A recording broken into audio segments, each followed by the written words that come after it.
শুভ বন্ধুরা, আসসালামু আলাইকুম। বন্ধুরা, আপনারা দেখতেছেন আরাকানের রোহিঙ্গা ভাই নবী হোসেন ভাইকে, যিনি বার্মায় গিয়ে আরাকানের বদমাইশ বাহিনী, যাদেরকে আমরা আরাকান আর্মি বলি, সেই আরাকানের বদমাইশ বাহিনীকে পরাজিত করে বার্মার রাখাইন এলাকার বিশাল একটা এলাকা নিজের দায়িত্বে নিয়ে নিয়েছেন।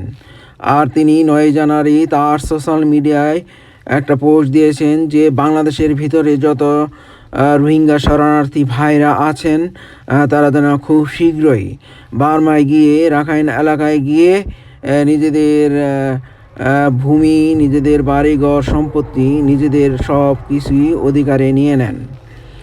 তো বন্ধুরা, নবী হোসেন ভাইয়ের এই সাহস আর বার্মার রোহিঙ্গা ভাইদের মধ্যে সাহস জুগিয়েছে, এবং বাংলাদেশের ভিতরে যে সমস্ত রোহিঙ্গা ভাই বোনেরা আছেন তাদেরকেও তিনি আমন্ত্রণ জানিয়েছেন, এবং বাংলাদেশের শরণার্থী রোহিঙ্গা ভাই বোনেরাও নতুন করে সাহস পাচ্ছেন নিজেদের আবাসভূমি রোহিঙ্গা দেশ গড়ার।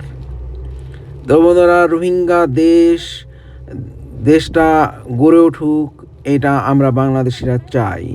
রোহিঙ্গা দেশ স্বাধীন দেশ হিসাবে পৃথিবীর মানচিত্রে ঠাঁই করে নিক।